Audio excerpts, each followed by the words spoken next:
the child. Oh, now we are recorded, Palab. Yeah.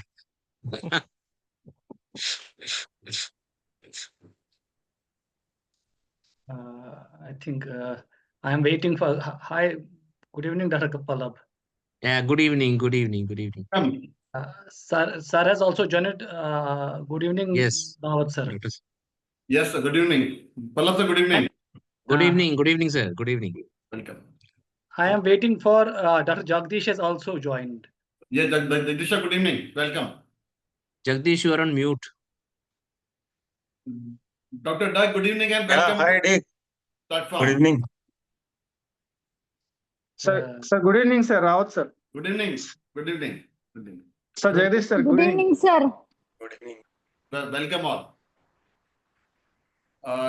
Dr. Javed, you can start, please. Sir,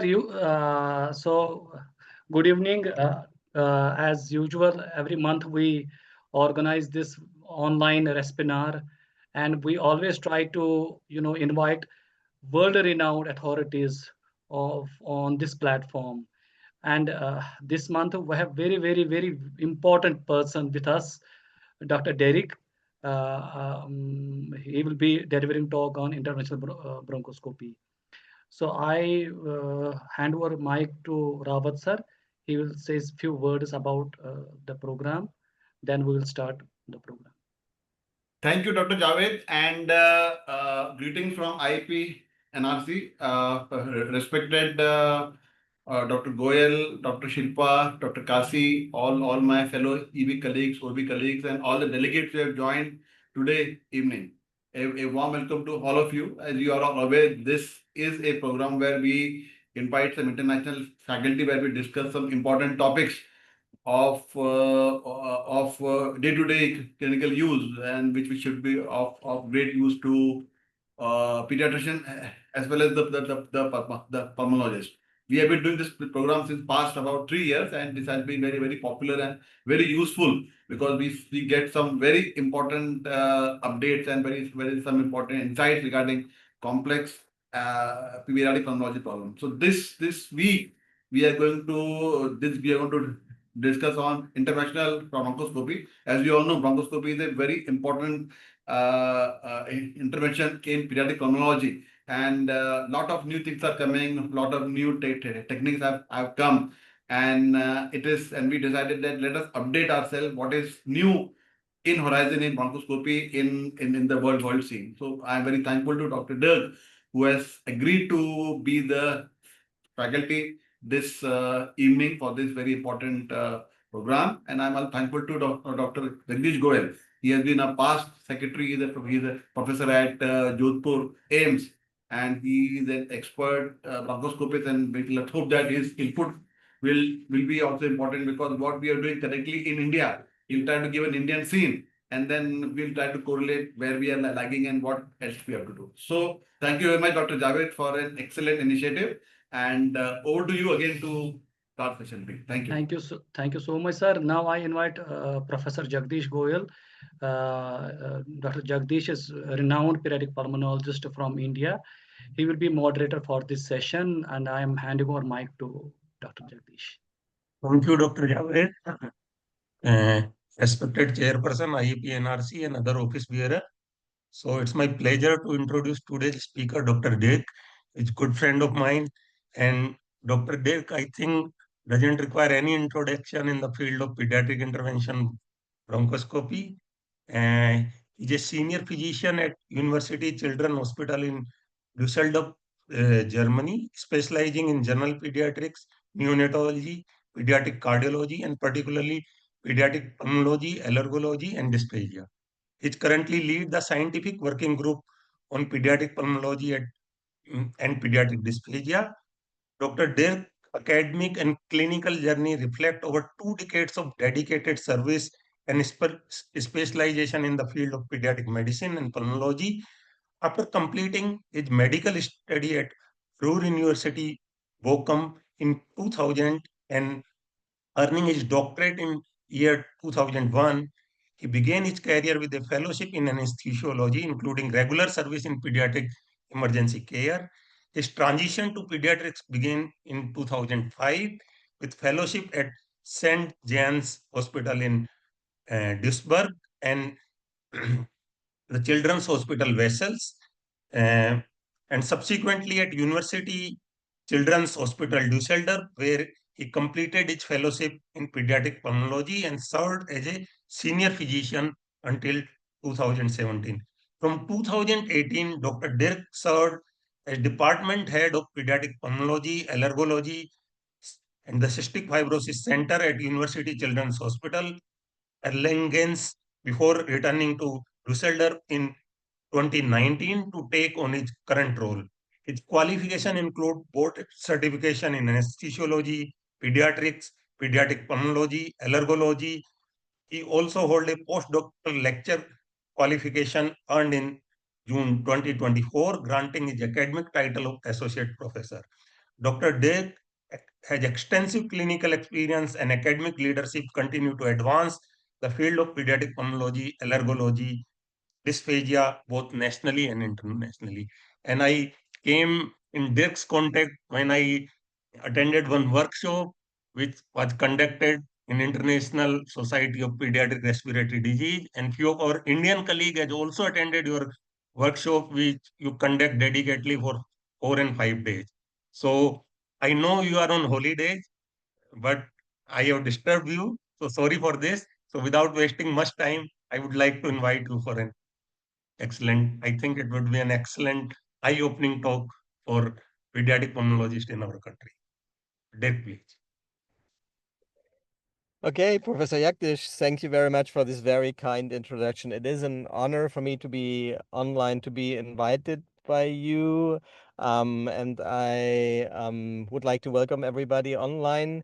I would like to excuse that I'm sitting in a car.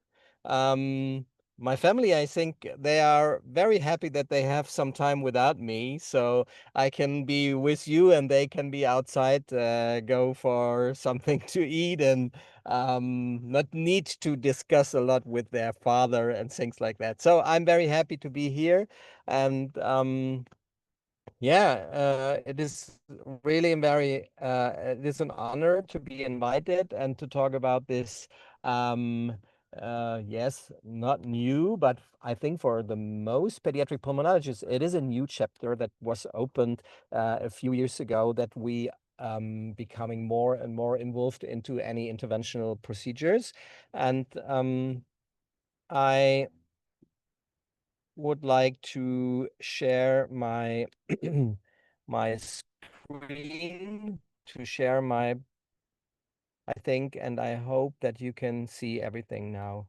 Okay, so today for you tonight, I think I would like to talk about these interventional things, and I would like to start with these 4 topics.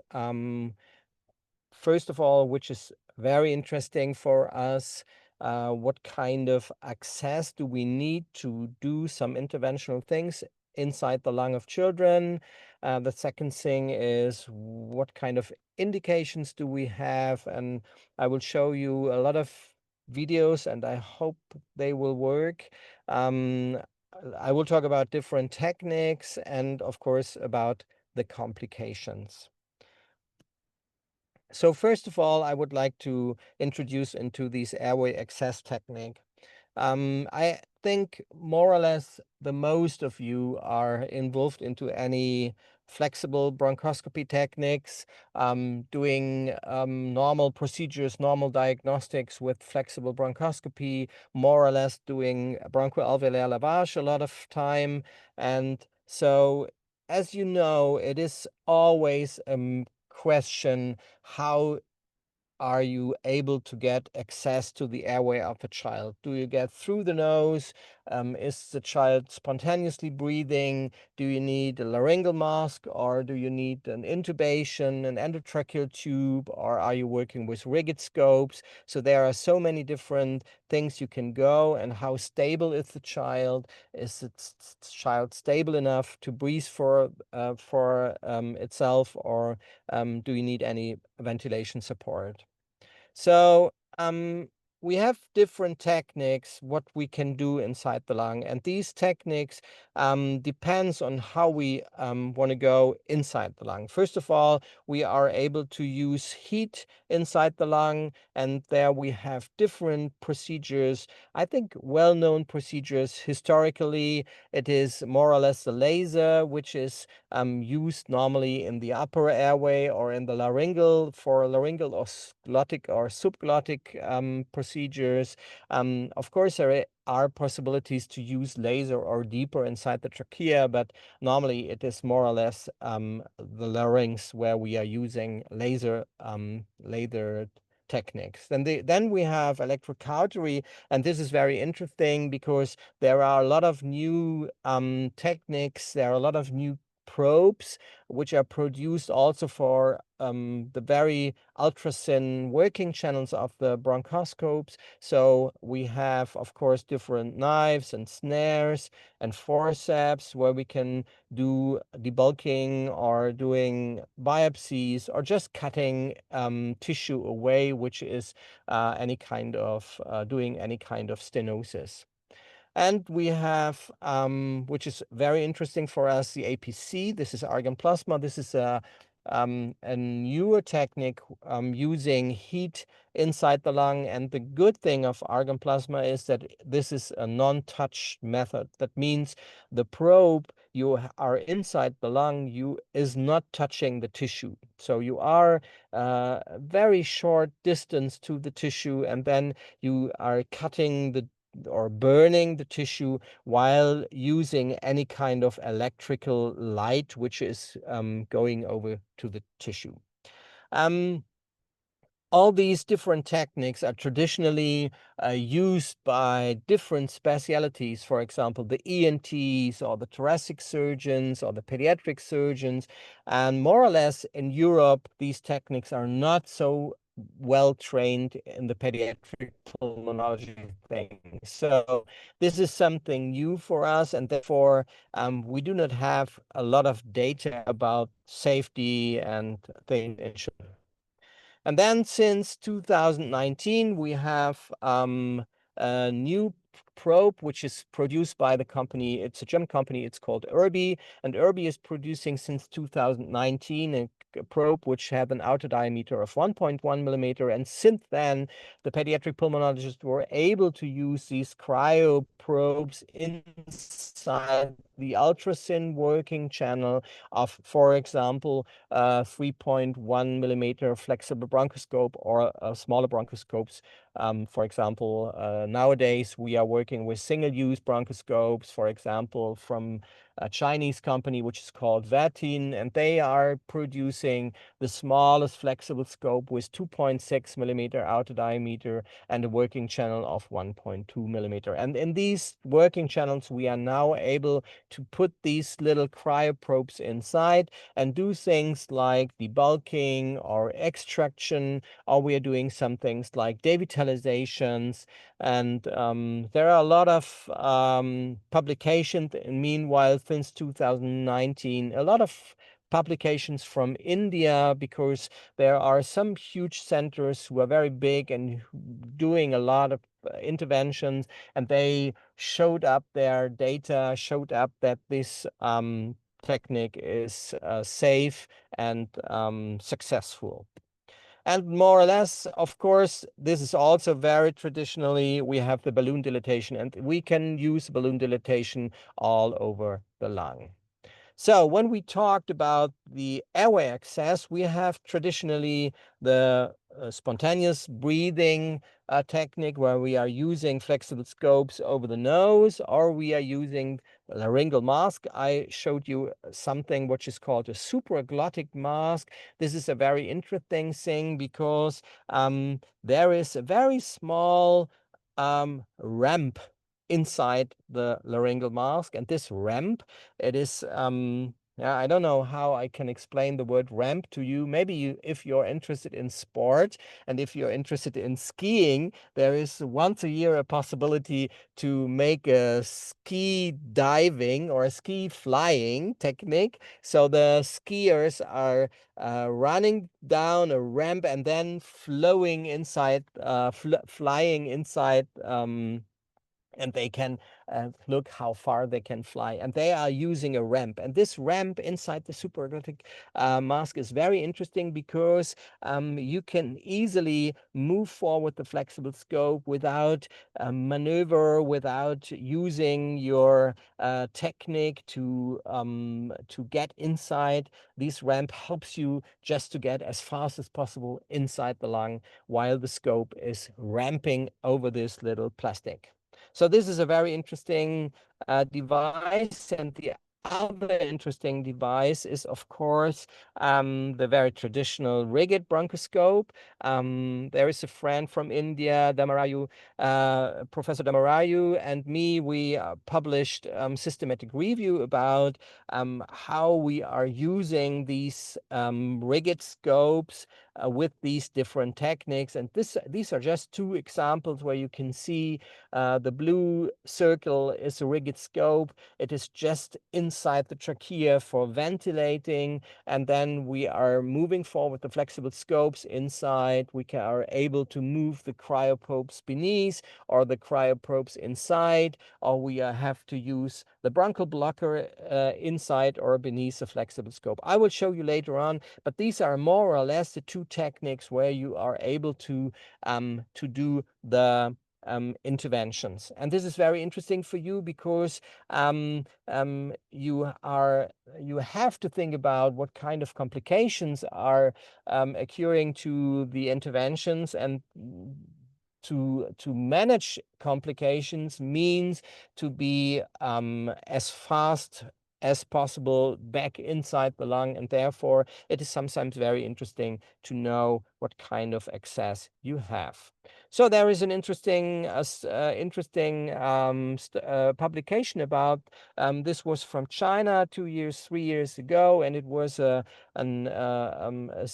they compared three working channels: the rigid scope, the laryngeal mask, and endotracheal intubation, and they compared 373 patients and almost 480 interventions. And then they would like to see what kind of success rate in these three different airway access. And you can see the rigid scope and the laryngeal mask was equal, but the endotracheal treat was not so very good. And the main complications were occurring to the rigid scopes, of course, because it was sometimes difficult to find the right size of the scope and not to do any kind of trauma, not to do any kind of edema or any kind of hoarseness or any other thing. So the significant correlation between the glottic edema and the operation time was depending on the rigid scope and the size of the rigid scope. And then they showed some very interesting photos of it. And this is an acute trauma done by a rigid scope, which had not the right size. So there you have to be careful a little bit. So for me, the rigid scope is a very old technique, but a very, very important technique, even if you have an emergency situation where, for example, the larynx has an acute edema and you need to get any access inside. I will show you an older infection, and you can see because of the sputum here, you can see that this is a classical, traditional epiglottitis. And I just want to show you that in this situation where you normally do not want to use any flexible scopes to do an intubation because you are more or less not able to see, we are using just the optic without the rigid ventilation scope, just the optic, moving forward with the optic and then pushing forward that endotracheal tube, as you can see here in a few seconds.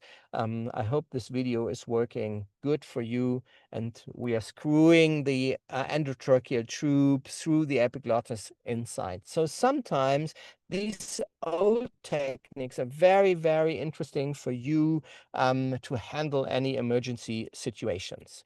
So let us now go into the indications. The indications of interventional pulmonology, interventional bronchoscopy, are more or less these three indications. We are struggling sometimes with biopsies. We are struggling with any kind of stenotic airway. So we have to make a restoration of patency. We are thinking about any kind of tumor, so we need to do a debulking, or we want to do some devitalization.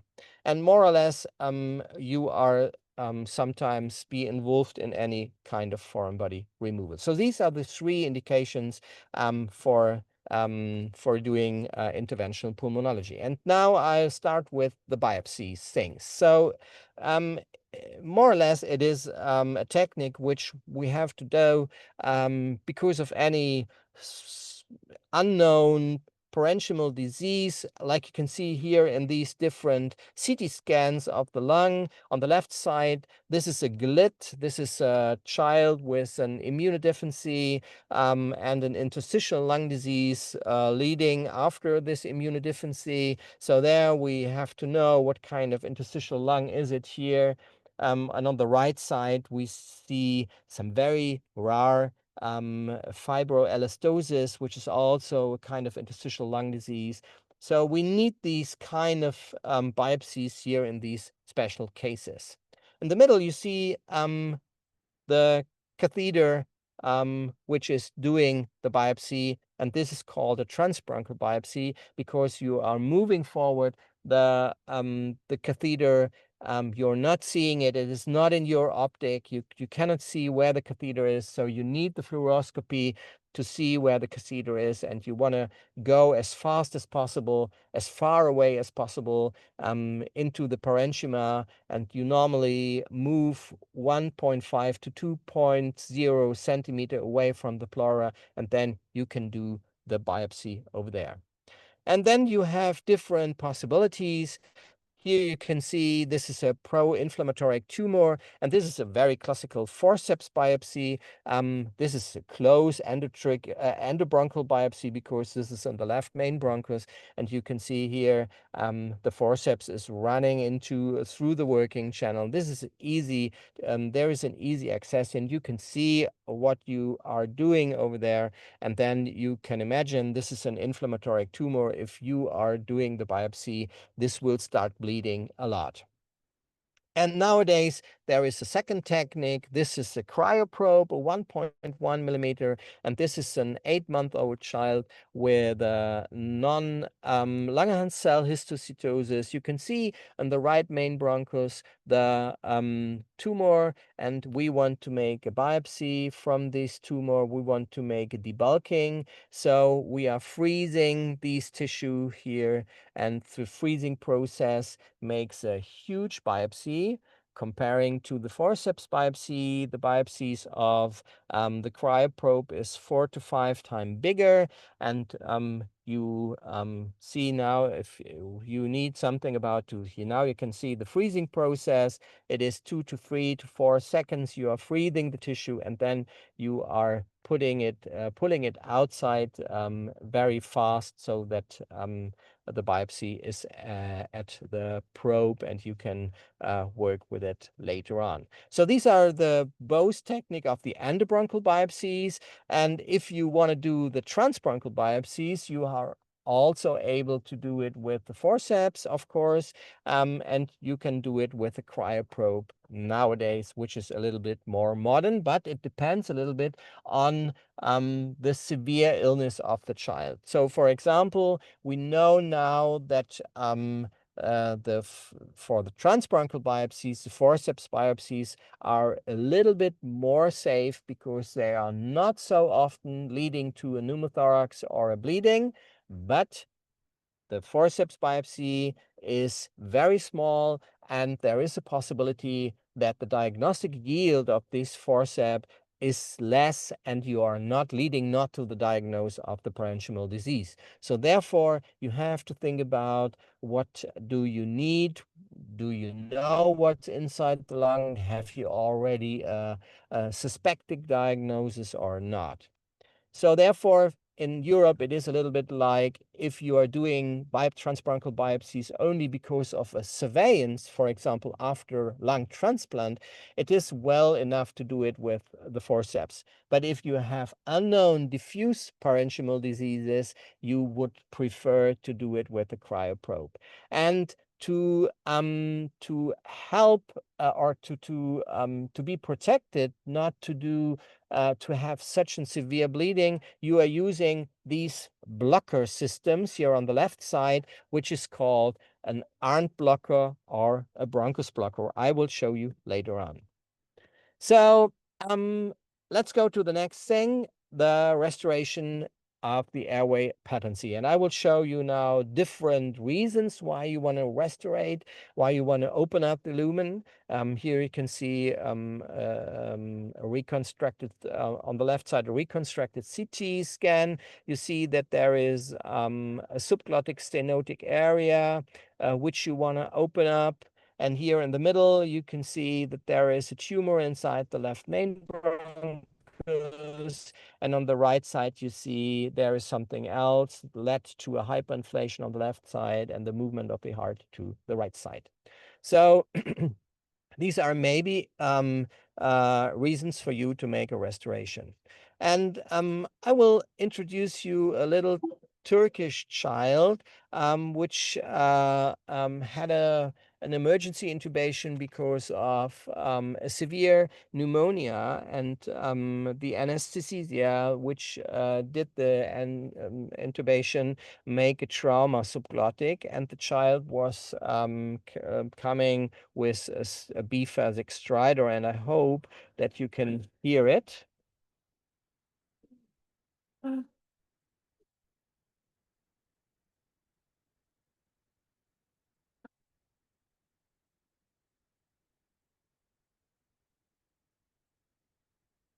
Here in this moment, the child was very quiet and was in a good mood. But if the child was running and exercising a little bit, this biphasic stridor was getting louder and louder, and the child was becoming a dyspnea. So then we did the intervention I will show you later, and directly after,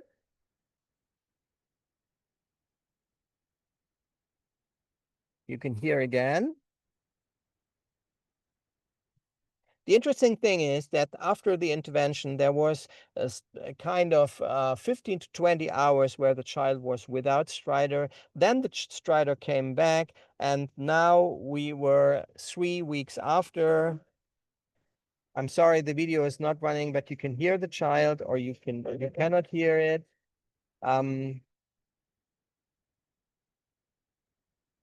Okay, you cannot see it and you cannot hear it because there was no stridor anymore. You have to believe me, but I will show you the intervention now. So on the left side, you see the situation now. This is a classical subglottic stenosis after an intubation trauma. And you can see here there is only a very little hole open for breathing, and it was so small that the 3.1 millimeter flexible scope was not able. So we start this procedure while using an electric knife. And you can see here this knife was running out of the probe, and we were just burning the tissue on 3 different positions. And this led to open up a little bit. You have to be careful a little bit with this technique, because you have to know what is behind this scar. So it is sometimes very interesting for you to have any kind of view from behind, so that you can see that there is that this is really only a little scar, and only that this is a very thin scar, and that there is not so much tissue behind. So now after using these electric knives, we are performing something what is called a devitalization. That means we are using a cryocatheter and freezing the tissue here. And we are freezing the tissue in this area where we burned it before. And this is to prevent any kind of scars which are coming because of you burned the tissue. This is what we call the devitalization. That means we are freezing for something 30 to 50 seconds, and we are repeating this kind of freezing process 2 to 3 times, and then we are waiting until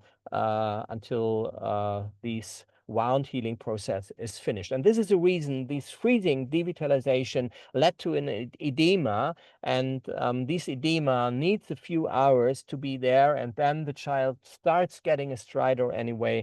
But at the end, you can see here, this is before and this is after.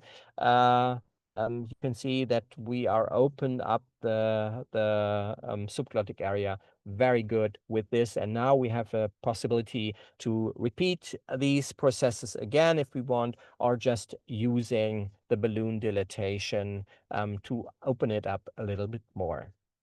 These techniques are described in the literature a lot. We described it also that these combinations of heat and freezing and balloon dilatation led to great results. This was a publication we published in our first pediatric intervention pulmonology journal, which is very interesting journal since 2024. But there are a lot of other publications. For example, here you can see a publication which was published 2023, and it is always the same. It is using heat process with, here in this case, laser, or doing any electrocautery, using the cryoablation, ablation, and at the end doing any kind of balloon dilatation. So this is a very good strategy to do it without any great surgery.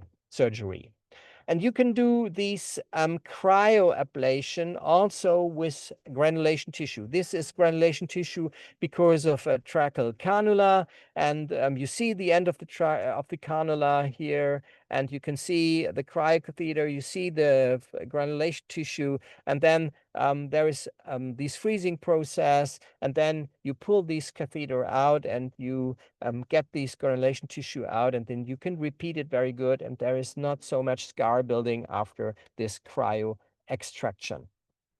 Another possibility to use restoration of airway patency is using these cryocatheters to extract these casts.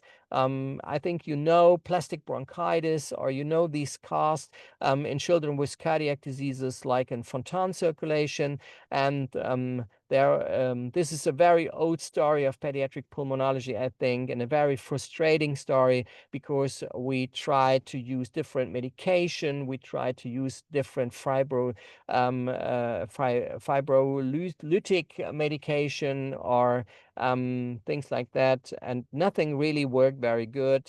Suction didn't work good, the forceps didn't work good, but these casts are really working good with these cryocatheters. And the reason why this works so good is that these casts have a high grade of water content, and if tissue has a high grade of water content, you can work well with the cryocatheter. Of course, because the cryo had a great possibility to freeze the tissue you want to get out. So this is also a review about the cryo extraction, which was published 2023, and there were 11 patients with these casts inside, and they did 33 cryo extraction. And of course, most of these patients required on ECMO, because ECMO is more or less one of these techniques which are leading to severe casts, and these casts inside the lung in patients with under ECMO have the possibility to make a worse outcome. So it is very interesting to get these casts out. These publications showed that these cryo extraction of these blood clots worked very, very, very good.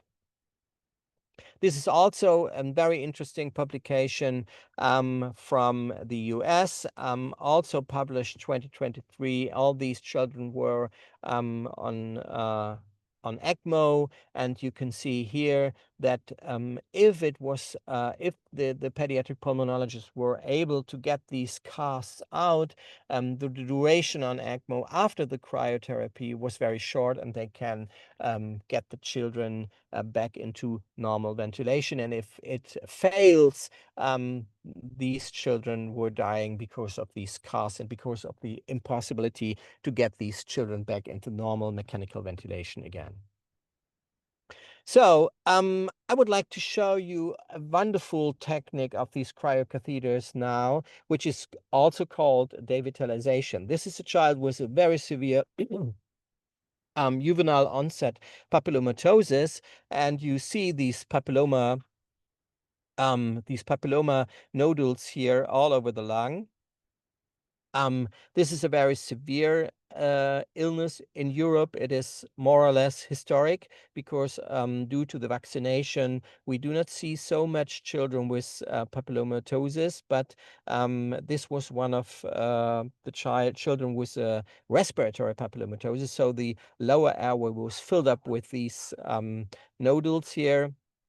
And we are doing a devitalization, and that means we are freezing and thawing these nodules, these papilloma nodules inside the trachea for a period of time of 30 to 40 seconds, and then we defreeze it or we thaw it, and then we start freezing again. And these, I'm sorry, these cycles we are doing 3 to 4 times, and during this procedure, these papilloma nodules are going away. I don't think that this is really very new, because even if it is not the same virus, but we are using these cryo devitalization on the skin of children with virus infection of the skin also. So this is now available for the lung too. Okay, so last not least, I would like to show you some of these complications, and it is more or less what I told you from the beginning of the talk. It is more or less the bleeding at the pneumothorax you have to handle with, and you have to think about before. I would like to show you, first of all, this bronchus blocker system. This is a bronchus blocker called from the company Cook, and it is called an ARNT blocker. You can Google it. The ARNT blocker means that here is the ventilation from the anesthesia, and here the blocker is coming from this side. This is a yellow probe here coming inside, and the scope is coming from this side, and the probe, the ARNT blocker, has a little sling in the tip of the probe, and you have to fish the sling with the scope, and then you can move the flexible scope inside the airway, and the sling is around the flexible scope, and then you can move forward the probe until the sling is falling at the tip of the bronchoscope, is falling off, and it is on the right position. So it needs some hands, as you can see here. This was the procedure. You need 3 persons for moving forward. And then you see at the end, you see that there is a sling. This is a dark blue one here, and this is the blocker before. This is a light blue, the light blue color here before. We are now in the bronchus intermedius here, and now the blocker is lying in a very good position, so that we have a wonderful possibility to have a free working channel, and now we can move forward the 1.1 cryocatheter through the free working channel and pass these deflated bronchus blocker, go inside, see where the transbronchial position is, where we want to do our biopsy. And in the moment when we are freezing and getting the cryoprobe out, a second assistant is inflating this little balloon, and while inflating it, the bronchus is blocked, and if there is any kind of severe bleeding behind, it is blocked, and the rest of the lung is able to have a normal ventilation. So if we are looking into literature, we see that the adults who are performing a lot of cryo transbronchial biopsy, that these adults are having between 10 and 15% of their patients are dealing with bleeding situations after the biopsy. And also 10 to 12% of these patients are getting a pneumothorax. We did some research on it for our own with pediatric cohort, and we saw that in the pediatric way or in the pediatric field, these complication rate is lower than in the adults. I believe that this is because we have different entities, we have different diseases struggling with, and this is the reason why we found out that, for example, the bleeding rate after transbronchial biopsy is was only 8% in a cohort of 70 procedures. You see that you have to struggle with some people, a lot of hands, and this is one of the main things I want to tell you. This is not only technique. We have so many technique in the nowadays, because the technique was getting so small and our catheters were getting smaller and smaller, and there is new techniques coming on the market. But it is not only a question of technique. You need a good team, and you need a good communication in the team, and everybody has to know what he or she has to do in the moment of doing these procedures. You see, I am moving the cryocatheter to the right position. This guy is moving the bronchus blocker, and this female colleague is staying in the right position of the bronchus intermedius. And so at the end, in the moment of freezing, we have only these 3 to 4 seconds time when we want to get the biopsy out of the lung. And in this moment, every hand and every person has to know what to do. So last content is the foreign body extraction. I only want to show you 3 slides of that, because this is very old and there is, I think, not so much new thing.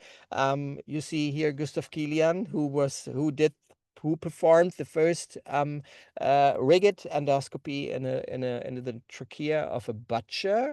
It was seriously a butcher. What was a funny story, because he aspirated a pig bone, and he tried to get this pig bone out while using this rigid scope.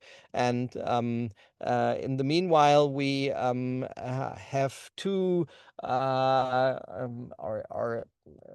since years, there were 2 different positions inside the pediatric pulmonology. The one position was, the one opinion was a traditional one. The opinion was, let us do that while using the rigid scope, and the newer, younger pediatric pulmonologists want to do that with a flexible scope while using, for example, these little baskets here.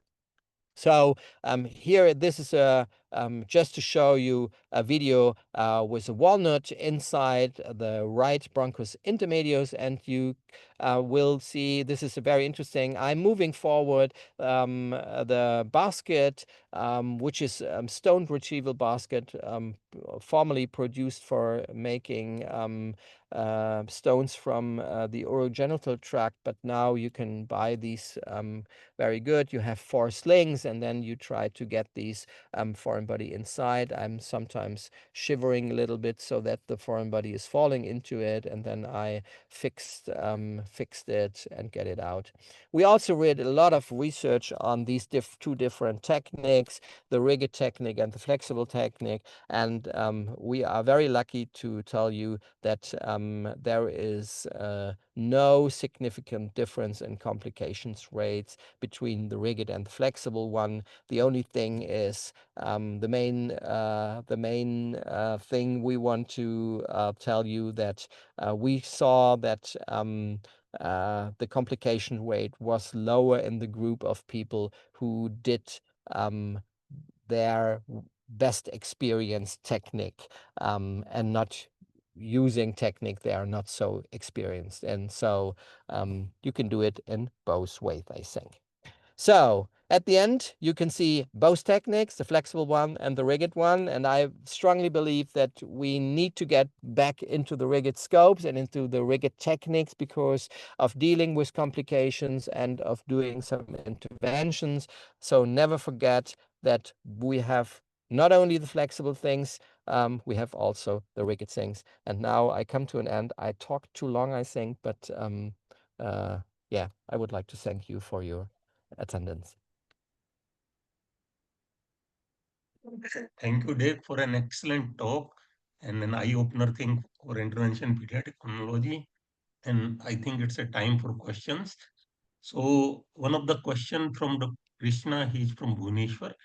He asked, can we apply directly cryo without cautery in subglottic stenosis? Well, to open the stenotic, only doing the cryo. Yes, you can. You can try this. In my experience, it depends a little bit on how old this scar is, how old the stenotic is. As I told you, you have a good adhesion power between the probe and the tissue if the tissue is filled up with water.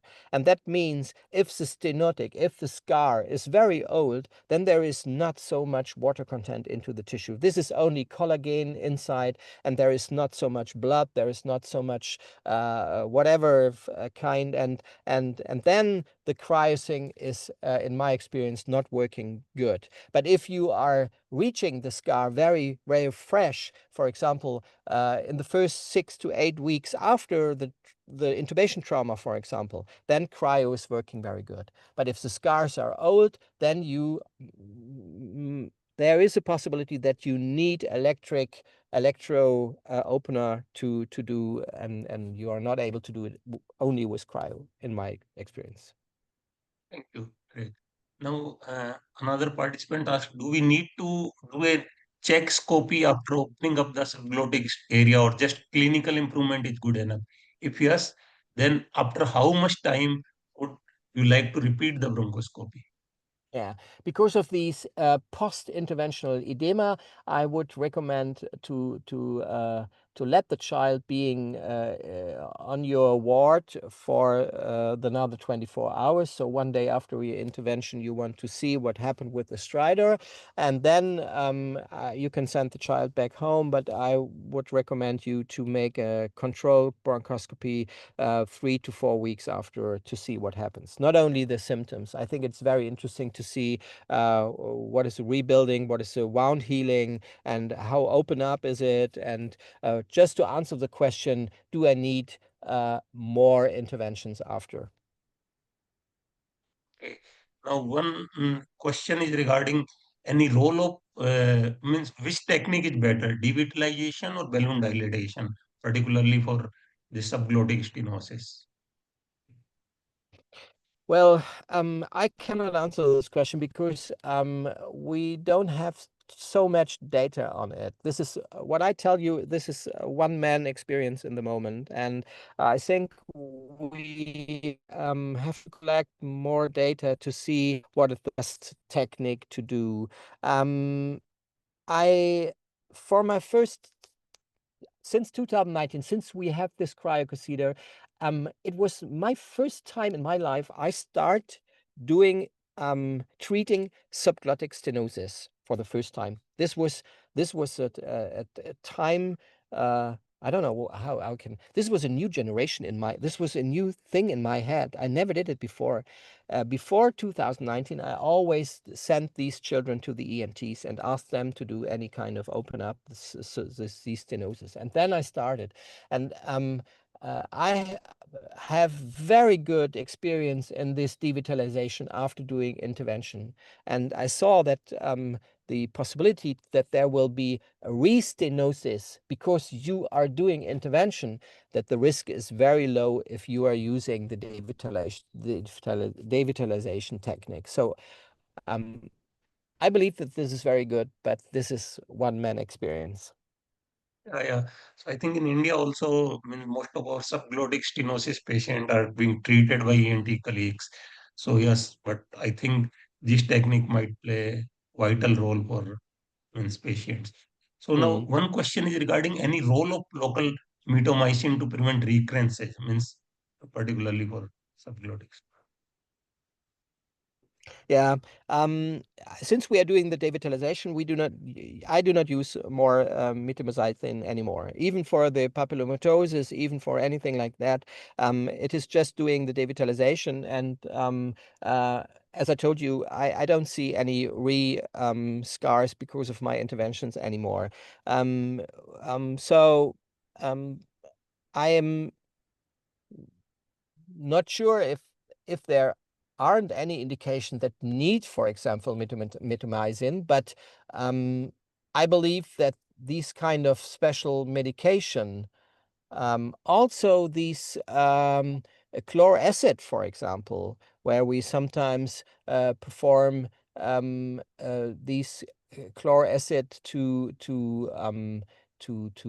make a stenosis in the fistulas, for example.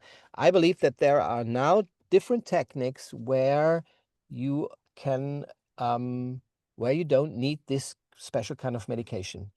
I think it depends a little bit on your own tradition and on your own experience what is best to do then. Yeah. One more question is regarding role of Montgomery tube as stent in subglottic stenosis.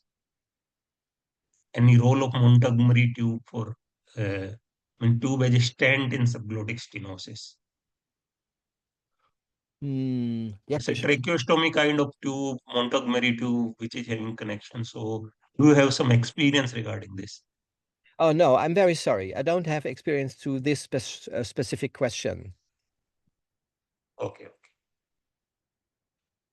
And now one question is regarding post-procedure inflammation is less with cryo and cold knife as compared to electrocautery. I think you have already explained that complication is less with cryo. Yes, Is it correct? Yeah. Yeah, this is totally correct. This is less with cryo. And the reason is very easily, it is a physical reason. Actually, we do not know when we are using the heating processes inside the tissue, we do not know how hot and how deep it is, how deep the temperature is getting inside the tissue. So there is a lot of inflammation we are doing through these electro processes. And this is not doing with the cryocatheter. So I'm strongly believe that we have less complications using cryo. Okay. One of my fellow means this patient is currently admitted with us, subglottic stenosis, a subglottic cyst, and he's having very narrow means opening. So ENT has planned marsupialization. So we want to ask whether there is any intervention pediatric pulmonology can do something for these kind of patients. Yeah. This is yes, it depends a little bit also on your center where you are and how experienced ENTs are. In my experience, the ENTs lost a little bit their experience in the pediatric area in the last 10 years or 15 years, I think. And this open up this field for us, and using these different probes is a possibility to do it non-invasively, and this is very good for the child, I think. Yeah. I think you are right. In India also means most of our ENT colleagues are more interested in doing cochlear implant or so rather Yeah. than Yeah. pediatric airway. Yeah. So this is, I think, story might be everywhere in the world.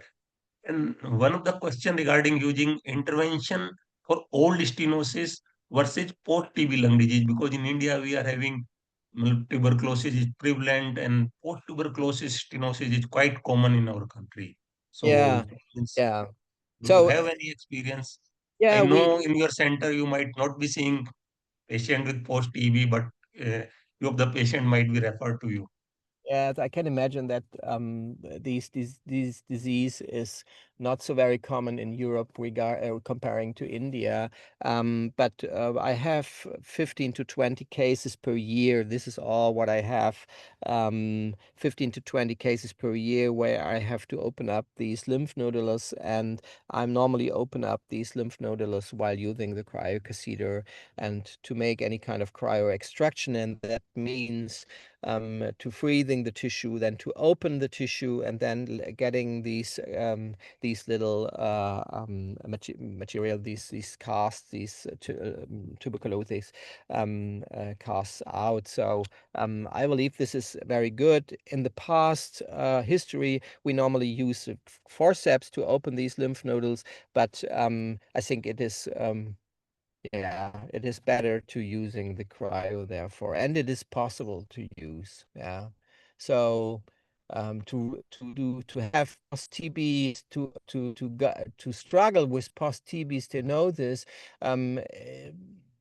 is I think regarding to the stadium of the post TB stenosis, cryo is a very good possibility to treat these and to make an intervention. Yeah, but it depends from very different things, and I think this is a very individual decision what kind of intervention is the best. Therefore, is it good to even you have to think about using stents in this possibility if it is a long-term stenosis or whatever it is. So I think this is very individual, but cryo is another tool for you to handle with non-invasively, and I think it is very good. One question is regarding what sedation do you use for upper airway intervention, and what is the conduit you use in subglottic stenosis? Yeah, subglottic stenosis, I'm normally doing only with laryngeal masks and not more. And I know that these access to the airway is not 100% secure, even if the anesthetists need more airway pressure, then sometimes the laryngeal mask is not so very good. But for me, it is the best to get access to the subglottic stenosis.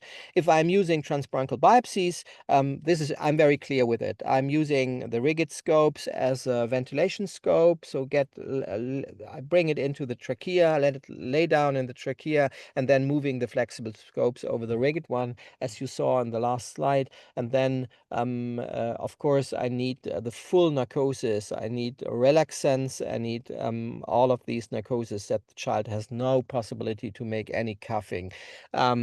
But for the flexibles, for the stenotic therapies with laryngeal mask, I am not so strong with my opinion. I just ask the anesthesia what is good for her. Because of the cryo, we are not afraid doing any fire inside the lung. So they are able to use, of course, gases or a total intravenous anesthesia. So there are different possibilities. Yeah. One more question is regarding, is there any evidence proven timing and number of cycles for cryo devitalizations? Means, Well, is it different in different age groups? Well, this is a very good question. I cannot answer because we do not have these data. For this papilloma thing, I'm sorry for saying that, but I like this disease very a lot, and we are doing very much science on this papillomatosis viruses in the airway of children, and we saw that even a very early vaccination of these children. For example, the last child was 1.5 years old, and I start the vaccination. Even in Europe, the vaccination is allowed to do after 12 years of age and not before. So I asked for the possibility to do the vaccination in the early childhood, and the parents and the insurance company said yes, okay. So I did the vaccination and I did the devitalization, and I did the devitalization only 4 to 5 times, and then these papillomas were gone. So in combination, it was very good. But my experience is about 5 to 8 children in the moment. So this is not enough to give you any scientific significant answers on that. So if there are more questions, so if I can extend for 5 or 10 minutes, I think you will not mind. Yeah. Okay, okay. Because there is a lot of enthusiasm in Indian pediatric pulmonologists. So I Yeah. think I should take all the questions. Okay. Okay. One thing is regarding recurrent papilloma, any recent advances, because after some time intervention or treatment, they tend to reoccur. So what is your experience regarding recurrent papilloma? Yeah, the recurrent interventions using, or you want to ask for how often do you need the interventions Yeah, in this? yeah. Or Yeah. any recent any of the intervention you have devised for these recurrent papilloma, special intervention kind of thing or something. Mm. Yes, we have some good data about comparing two groups. The one group was traditional group performed by the ENT and forceps extractions of these papillomas inside the airway. And the other group was the combination between vaccination and cryodevitalization. And we saw that the number needed to treat was significantly lower in the group of the cryodevitalization. So I would, if it is possible in India to get the vaccination, which is called Gardasil. It's a name in Europe. I don't know if it is the same in India, but if you can get the vaccination, I would recommend you to do both ways, to make boosting the immune system on the one hand side, and on the other hand side to do a devitalization without doing so much trauma.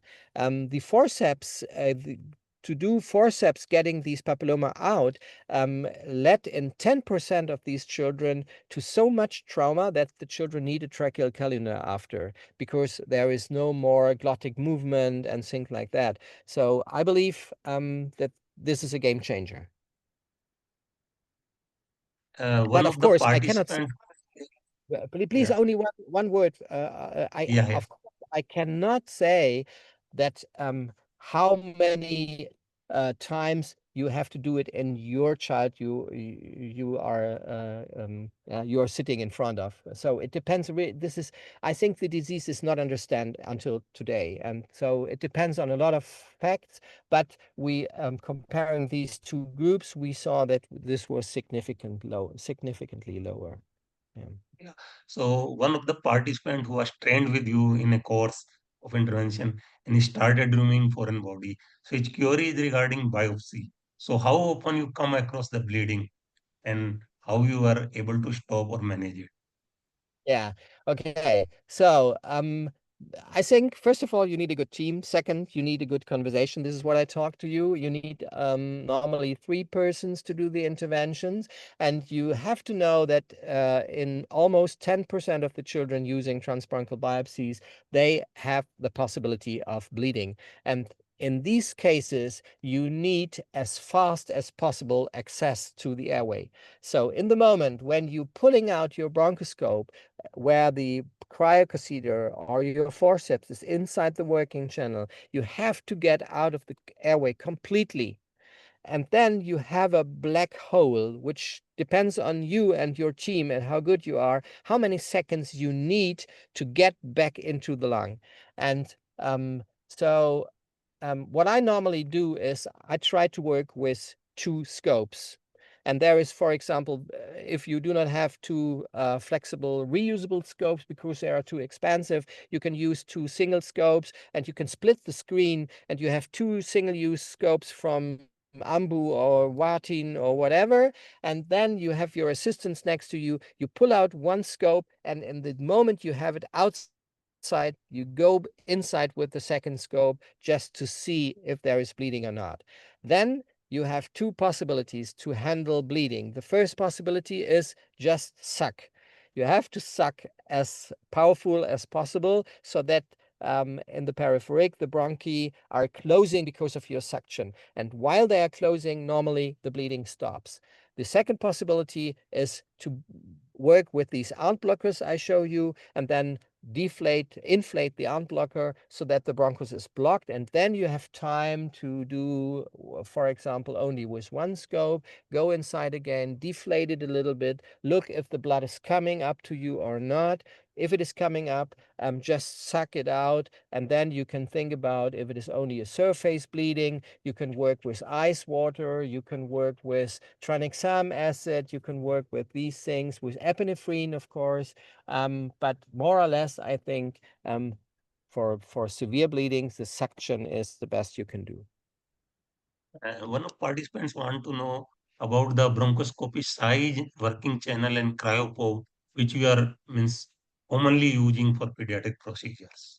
Well, it depends a little bit on how big the tissue is you want to get out, for example. We have these 3 different probes, 1.1, 1.7, and 2.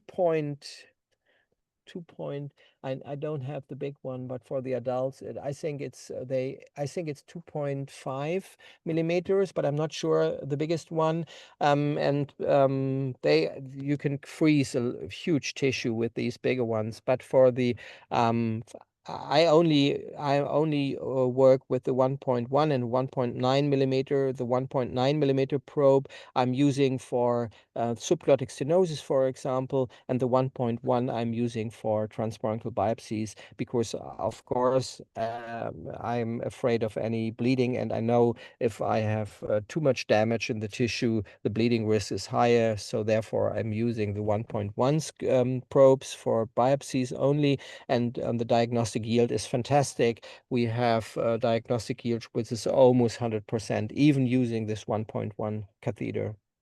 Yeah. So one of participants want to. Sorry. So can I extend for 5 minutes more?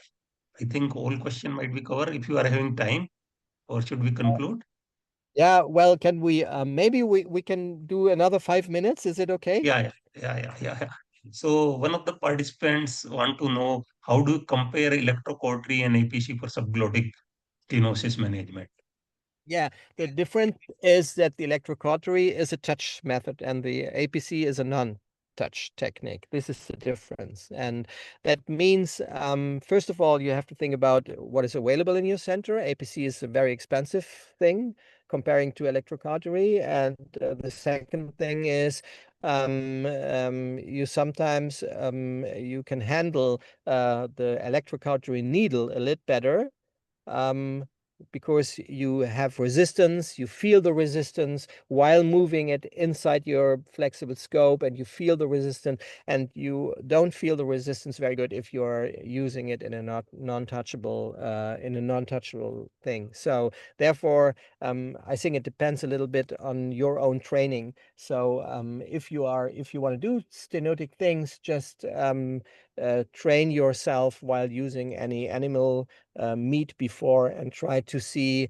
the differences between these 2 techniques. But I think the main difference is one is the touching technique and the second one is the non-touching technique. And I'm not so sure if APC for subglottic stenosis is better than the electrocautery. Yeah. So one of the participants, because in India there are financial constraints, sometimes cryo is not available. So whether balloon dilatation and electrocautery is sufficient for subglottic stenosis. Yeah, the balloon dilatation is a traditional thing, but you know that it is not only balloon dilatation. Normally, you need one or two other techniques to have a good success rate. Only the balloon dilatation is good if you are early enough in the wound healing process. But if the scar is already rebuilt up and there is only collagen inside, normally the balloon is not powerful enough to open the stenotic. So it depends, and it's a very individual decision. I think it is a good additional technique, the balloon dilatation, but you sometimes need to open up the scars with other techniques. So yeah, and the second thing is you are blocking the airway. So that means there is no ventilation. So that means normally you would like to balloon to dilatate for 60 to 90 to 120 seconds. That means there is no ventilation in this time period. So you need a good communication with the anesthesia. Is the child good enough to make the balloon dilatation, or are there other possibilities? You can also try the rigid scopes to make a kind of dilatation. It depends on the size of the scope which you are inserting it. And with, for example, using the rigid scope, you have a secure airway and you can ventilate the child. So balloon dilatation is good, but in my experience, it is only an additional technique. One question is regarding any experience of cryo for tracheoesophageal fistula, or means do you use any other technique for gap closure? For fistula? Yeah, for fistula. No, I think no, we are not using cryo for fistula. We are normally so if we are trying to do an interventional bronchoscopy for fistula repairing, then there is most or more or less, it is normally only these H type of fistulas what we can treat, because in the other fistulas, there is no communication between the esophagus and the stomach. So therefore, there is any kind of surgeon needed. But if there is a continued esophagus and there is a fistula, then we can do it interventionally. And interventionally means we are nowadays clipping from the esophageal side. We're doing a clip and to close the fistula side from the esophagus, and from the tracheal side, we are burning the fistula with APC, for example. Yeah. One of the participants wants to know about this laser, use of laser in upper airway intervention. What kind of laser? Sorry. I think she has not explained about what kind of laser only means. Okay, so the question was if any experience in the laser technique. No, yeah. no, I'm not experienced in the laser technique. I'm Okay. doing it in combination. If we are, I don't like laser, so I would never use the laser. I'm sorry. I don't think that we need laser, but if there are procedures we are using laser, it is my ENT colleague using the laser and I am next to him. So, but it is not necessary in my opinion. So I think we have completed all the question. We have taken all the question, and I would like to thank again Dr. Dirk for extending the session almost 10-15 minutes. And I'm sorry for spoiling your holidays, because I know your family is waiting outside. So thank you once again. India is means #1 in population, and we know means we are having a huge need for intervention pediatric pulmonology, as you rightly told that, or we are mostly dependent on our ENT colleague. But I think this is an area where means pediatric pulmonologist plays a crucial role, and I think this modality is evolving, and we need to develop in our country, and we will need your help also. So I would like to request chairperson of Indian Academy of Pediatric Respiratory chapter is there, conduct workshop. They used to conduct such type of workshop in Germany or other countries, where means our Indian participants means due to financial constraint might not be able to go. So I have talked to Dirk, and he's means is ready to come in India to train the people. And I think in future will plans hands-on advanced intervention bronchoscopy workshop. So with this, I again would like to thank you, Dave. Thank you very much. And I hand over mic to our chairperson, Dr. Sanjeev Rawat and Dr. Javed. Okay, so thank you very much, Dr. Dirk. The session has been great, and all your experience and all your wisdom has been concentrated into this 1 hour. And I hope that all the delegates must have enjoyed your deliberations, and they must have immensely benefited whatever you have explained and whatever you have taught them. And we are really thankful from IPNRC, the entire team. We express our sincere thanks for your presence, your devoting the time, and your passion to teach. That is very important, because your passion to teach, the skill and the knowledge what you have, that I think that is really great. Thank you very much, and we hope that we'll have future platform where we can interact with you in future also. I'd like to thank Dr. Jagdish Goel for an excellent moderation, excellent his conductor of the session. Thank you very much. I'll thank Dr. Javed Iqbal for arranging the session, contacting Dr. Dirk and arranging the session. Thank you very much, and it has been very useful to all the members. So now, good night from IPNRC till we meet again next month in another session. Till that time, goodbye and thanks from. Thank you very much. Have a nice month. Bye bye. I did. Bye. Bye. We'll catch you. Okay, good night. Thank you, sir. Goodbye. Good night.